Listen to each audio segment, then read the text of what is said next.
Welcome to the Missouri Accreditation video tutorial series.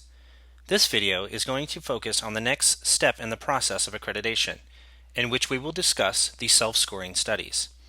Up to this point, we've gone through the process, as you can see here with all the checkboxes, of uploading our administrative documents and all of our staff education reviews, and we've paid our Missouri Accreditation fees.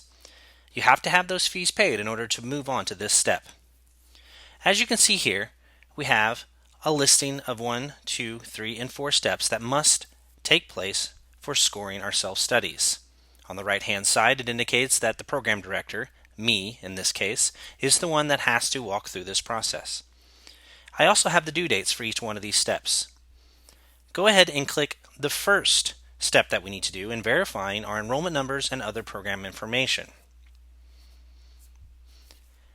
If you scroll down through this list, you'll notice that it looks familiar from when you first initiated your application request.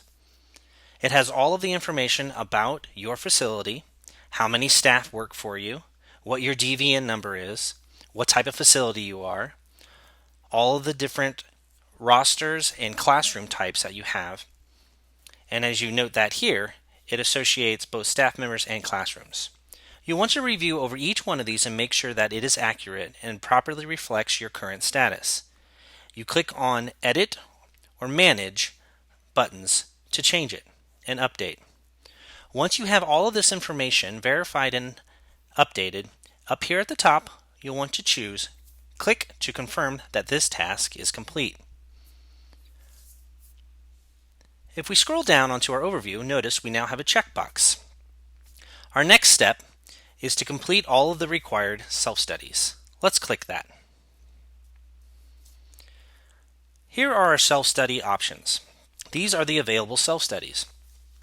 It is important that you select and create only the self-study that is appropriate to your program. Earlier in this video series, I had my fictional program be an early childhood program. So I'm going to choose early childhood self-study. Each self-study has individualized sections. Notice Section 1 has 83 questions. Section 2 has 38, Section 3 has 64, and Section 4 has 62. Each one of these self-studies have to be filled out in full in order to proceed in the process. To get started with a particular section, choose Get Started. Each one of these questions is a requirement of Missouri Accreditation.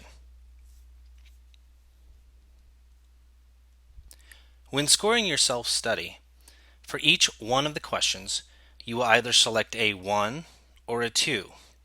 A 1 indicates that you meet the requirement. A 2 indicates that you do not meet the requirement.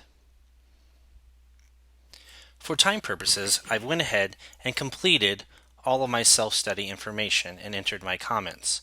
If you scroll down to the bottom after you've done so on that section, you will see a save option, save and continue, and finish with self-study.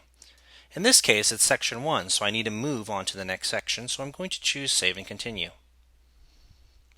Once I do that, you'll now notice at the top, I'm no longer on section 1, I'm on section 2. I can jump between these sections as I fill out the self-study.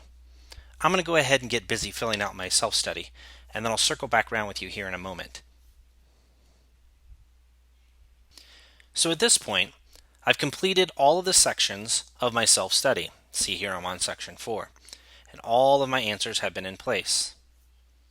If I scroll down to the bottom, I have an option for finish with self-study. I'm going to save it just in case. After I've saved it, I scroll back down and choose Finish with Self-Study.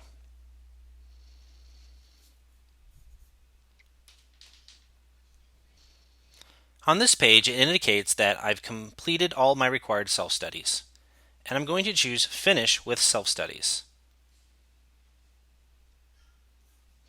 Now, on my overview list, you will see I have a check mark on Complete All Required Self-Studies. The next step for me, the program director, is to review my directory listing. Let's select that on step number 3. As I look at my public directory listing, I'll have the program name, my program description, my website, telephone number, what county I'm in, school district, and who the director is. I'll want to make sure that this information is up to date. Once I've reviewed these 2 points, I'm going to choose Submit Application. After doing so, it will then be in the hands of Missouri Accreditation to review my application, and I'm essentially stalled in the process until I hear back from them. This ends this video tutorial.